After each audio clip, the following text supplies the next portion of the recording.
Et bonjour à tous, dans ce module, on va aller voir le framework Pulse qui a été co-créé récemment en expliquant à l'IA tout ce que je savais faire et comment on fait pour bien modéliser des automatisations, etc. etc. Et cetera. Et à force de parler avec Claude, il a réussi on a réussi à faire un truc quand même assez sympa qui résume quand même pas mal d'éléments de comment démarrer une automatisation. Généralement, on se dit ouais, j'aimerais bien automatiser ci, j'aimerais bien automatiser ça. On peut penser que c'est une montagne de travail, alors que généralement, il faut savoir juste que tel outil fait ça, tel outil fait ça. Ah, mais du coup, ça veut dire que cet outil, je peux passer cette donnée-là. Ok, mais du coup, une fois que cette donnée elle arrive dans cet outil, ça fonctionne. Ok, donc trop bien. Et donc en fait, ça va être une méthodologie du coup qui a été nommée Pulse, euh, et du coup qui sera un acronyme de plusieurs choses. Et en fait, grâce à ça, ça va vous permettre comme ça de commencer à y visualiser les éléments ou les process dont vous avez besoin d'automatiser. D'accord. Avant de commencer, le truc qui fait qu'une automatisation vraiment peut et doit être automatisée, et peut être automatisée surtout, c'est si tu peux l'expliquer par un pas à un stagiaire, tu peux probablement l'automatiser. C'est-à-dire que tu vas dire à ton stagiaire de te connecter sur tel site. Une fois que tu es sur tel site, tu vas sur telle entité. Sur telle entité, tu prends tel enregistrement. Sur tel enregistrement, tu peux écrire, modifier, supprimer telles informations de telles données. Ensuite, une fois que c'est fait, tu envoies un mail. Une fois que tu as ce mail, tu envoies sur un drive, etc., etc. Si en fait, vous pouvez faire une liste totale des points, point par point, de ce dont la tâche doit être faite, et ben généralement, ça peut être automatisé. Également un autre truc, il n'y a pas forcément un seul outil qui va tout faire, d'accord. C'est toujours un mix de 3 ou 4 outils qui font chacun sa spécialité. Typiquement, Airtable, c'est la base de données, Gmail, c'est les mails, et OpenAI, c'est l'IA, par exemple, d'accord. C'est pas parce qu'on va utiliser l'IA que forcément, lui va devoir tout faire tout le temps. Peut-être qu'à terme, ça sera totalement le cas. Là, actuellement, c'est quand même mieux d'avoir la maîtrise de sa donnée, de l'automatisation que l'on souhaite faire, de la data qu'on veut rentrer, qu'on veut modifier, qu'on veut supprimer, outil par outil. Parce que comme ça va vous permettre de comprendre globalement comment fonctionnent les interactions dans les outils. Hein. Typiquement, quand je prends ce texte, je fais ça, et je marque du texte. Tout ce que je fais, en fait, c'est envoyer une requête API au serveur à Figma qui est sur l'ID Pulse Framework de mon compte apprendre le nocode.fr. Et l'appel API, en fait, ça a été de prendre un élément qui s'appelle texte, de le poser. Donc, du coup, ça a créé un enregistrement vide d'un texte mis sur le Canva. Et ensuite, une fois que j'ai mis du texte, ça a mis à jour le texte du Canva dans le workspace, dans le truc, etc., etc. Donc, en fait, c'est comme ça que ça fonctionne une application. Et donc après, on peut imaginer, passer dès qu'on reçoit un mail, le classifier. Donc déjà dans Gmail, on va pouvoir utiliser une action de classification de label de mail. Et ensuite, ce label peut être un déclencheur pour une automatisation. Par exemple, renvoyer ce mail sur Slack, renvoyer la pièce jointe de ce mail sur un Google Drive. Ce Google Drive, on peut le passer, on peut le mettre dans Supabase en vectoriel pour un agent IA puisse communiquer sur ce truc. Vous voyez qu'après, ça peut partir très très loin. Et en fait, moi, ce que j'aimerais vraiment vous apprendre là-dessus, c'est d'avoir vraiment la vision la plus macro possible et de comprendre techniquement comment ça fonctionne, parce que c'est pas compliqué. Enfin, ça l'est au début, ce qui est logique. Mais je veux dire, à force de faire des appels API, d'utiliser NUITED, d'utiliser tel truc, telle chose, de demander à l'IA de comment faut faire, en fait, vous allez avoir vraiment une vue dans le mode, ok, donc cet outil, j'ai toutes ses fonctionnalités, l'autre outil dont j'ai potentiellement besoin, il y a ses fonctionnalités. Est-ce que depuis un outil, je peux passer à l'autre? Oui, non. Et ensuite, on va dérouler comme ça les choses. Donc, le premier P, donc en fait, ça va être tout ce qui est les problèmes et les pain points. Donc, ça va être la première tâche d'identifier toutes les tâches répétitives, de capturer un petit peu tout ce qui nous frustre quotidiennement dans notre routine professionnelle ou personnelle, et ensuite pouvoir potentiellement estimer une quantification de ce temps qui est perdu. Généralement, si vous traitez des PDF, que vous le mettez dans un Excel, que vous renommez ce PDF, que ensuite vous allez l'envoyer par mail, peut-être que cette tâche mis bout à bout, ça va vous prendre 10 minutes par PDF. Et du coup, vous notez 10 minutes. Ensuite, bien entendu que vous n'allez pas passer 10 minutes à créer l'automatisation, vous allez peut-être passer 1 heure ou 2 heures, mais ensuite c'est 1 heure ou c'est 2 heures. Si vous le multipliez, en fait vous avez fait l'action une seule fois, et ensuite chaque PDF sera traité automatiquement. Donc en plus ça peut être très très rapide, et en plus même si c'est assez long, dans tous les cas ça sera pas à vous de le faire, ça sera l'ordinateur. Ensuite, la deuxième lettre, c'est avec le U. Donc ça, c'est tout ce qui est l'usage et la customer journey, en fait, quelles sont les étapes par lesquelles l'utilisateur doit passer pour remplir cette tâche. Donc ici, la première chose, ça va être de qui fait quoi, quand et comment. Donc ça va être d'identifier les parties prenantes qui utilisent ce processus, cette automatisation, cette tâche. D'accord ? Ensuite, il va y avoir une phase de mapping. Donc, donc il y a Michel qui fait ça, il y a Machiline qui fait ça, il y a Jean-Pierre qui fait ça. Ok, chacun utilise tel outil, tel outil, tel outil. Et ensuite, comment le flow communique en termes physiques. Et ensuite, on va pouvoir identifier, ok, c'est à quel moment que dans le process de Michel et Micheline, ça merde. Ok, donc est-ce que c'est là parce que ça prend trop de temps, parce que du coup la donnée elle est à droite, à gauche, parce que ça prend du temps, parce qu'il faut s'authentifier, parce qu'il faut aussi, parce qu'il faut ça. Tout ça en fait, ça va vous permettre de le mettre à plat et de pouvoir voir, ok, c'est à ce moment-là que je peux automatiser. Donc après, il se peut que vous allez identifier des process d'automatisation, ou le début vous pouvez le faire manuellement parce que X ou Y contraintes techniques, et ensuite la partie d'après, vous allez pouvoir dire que ok, en fait là faut que j'envoie à cet outil-là, donc plutôt que d'aller me connecter, de créer machin à la donnée, en fait vous allez pouvoir utiliser cette automatisation pour envoyer juste de la donnée sur un outil et potentiellement reprendre un flow manuel après. Voilà, donc c'est comme ça que vous allez pouvoir mettre en place différentes automatisations et identifier les points de friction. Ensuite, le troisième, ça va être les liens et les leviers. Oups, pardon. Je vais redescendre plus doucement. Mais je vais péter un plomb, sans déconner. Voilà.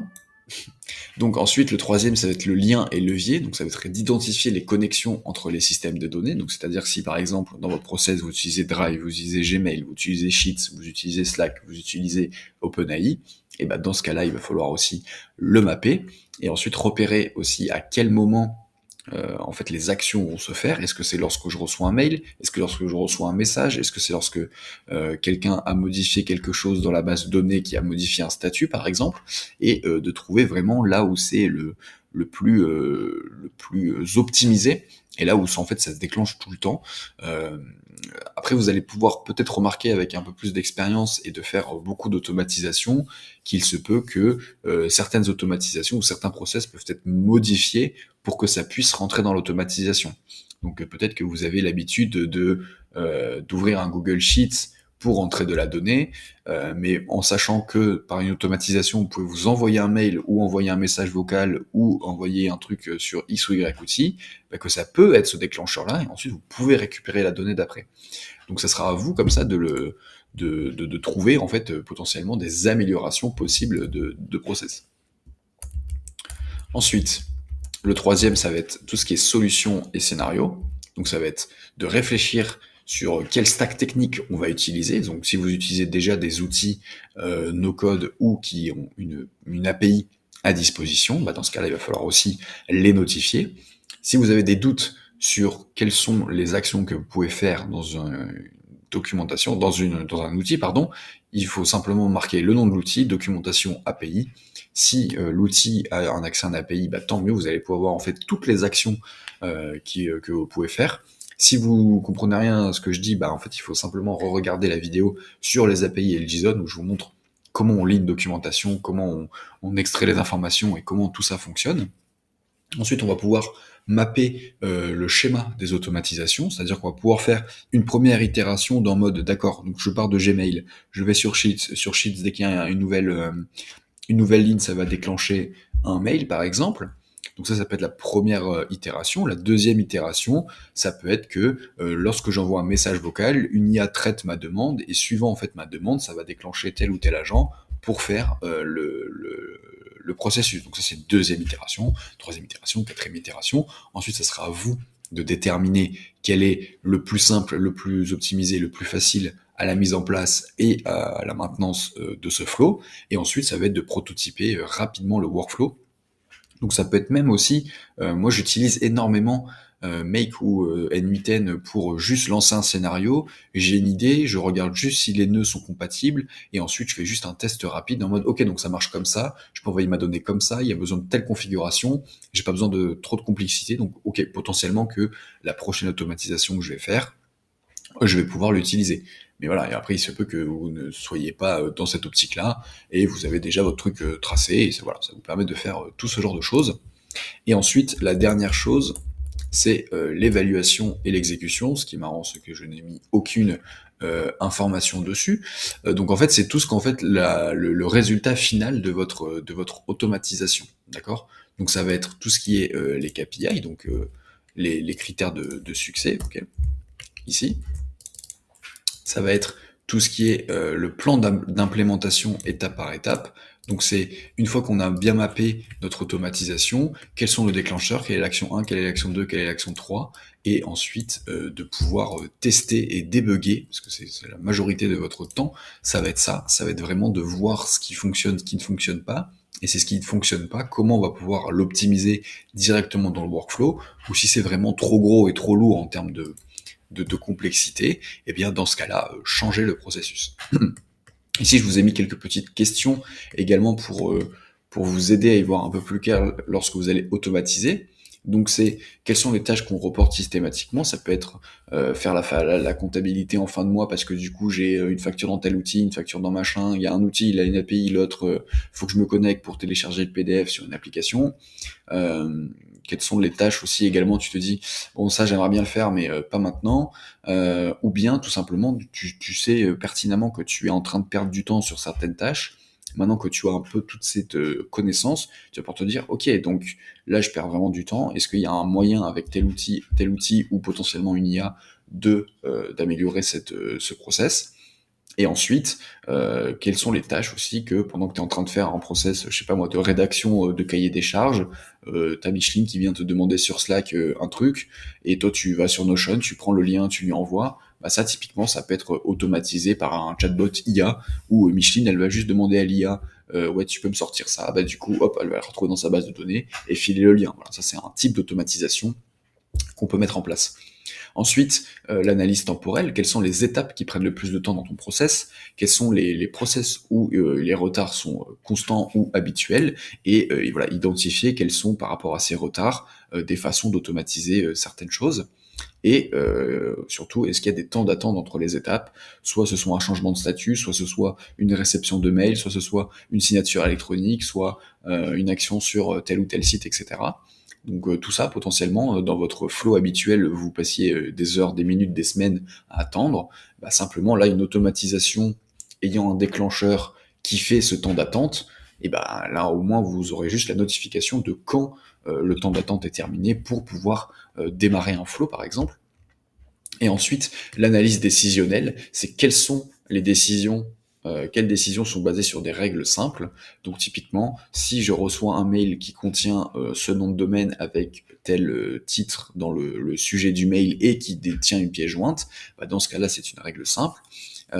Et ensuite, par rapport à ce process d'automatisation, à quel moment l'humain doit intervenir. Surtout, je prends cet exemple-là, lorsqu'on va demander de la génération de texte à une IA, à un moment donné, bah, voilà, si c'est des contrats, si c'est des messages clients, etc., peut-être que pour le début, on aura besoin de vérifier ce que nous sort l'IA, et ensuite de valider ou d'invalider sa requête.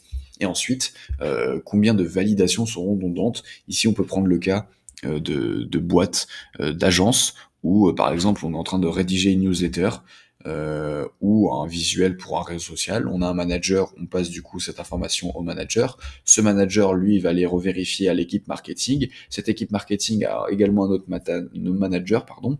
Ce manager, du coup, valide, mais ensuite c'est le directeur, voire le patron, qui doit vérifier si c'est valide ou pas valide. Si par exemple le patron il dit que c'est refusé, bah, du coup ça repart à la première chaîne de la rédaction, et ça du coup sur des process manuels pour juste envoyer un mail ou une campagne marketing, c'est insensé. Donc à un moment donné, posez-vous, faites une réunion, aussi c'est ok, là on perd vraiment trop de temps, à chaque fois on repasse 2 heures, 3 heures, 4 heures à modifier juste une image ou une couleur, bah pourquoi ne pas juste envoyer une notification en mode voici tel truc a été changé, qu'en penses-tu, commentaire, entrée, hop, notification, et voilà, il n'y a pas besoin de soit faire des réunionites aiguës, soit d'attendre que mes machins reviennent en vacances parce que vous n'avez pas la main dessus et donc vous pouvez pas contrôler votre flow. Voilà, ça c'est des trucs, à un moment donné, faut quand même l'automatiser, le processiser, quoi. Ensuite, une dernière petite checklist rapide. Donc, tous les éléments essentiels, le trigger, donc quels sont les déclencheurs qui vont faire que ce processus sera automatisé, quelles sont les actions qui vont se passer dans chaque processus, quelles sont les données qui vont être transmises entre ces actions, quelles sont les conditions qui font que telle ou telle donnée passe dans tel ou tel flow ou tel déclencheur, et enfin le résultat, ce qui est produit à la fin, donc soit la réalisation de l'automatisation, soit le temps passé, soit l'argent gagné, etc., etc. Et tout ça, voilà, c'est résumé là-dessus, donc juste en framework Pulse, et on verra un petit peu des études de cas de, voilà, moi j'ai un problème, comment je vais le décortiquer pas à pas avec la méthode Pulse.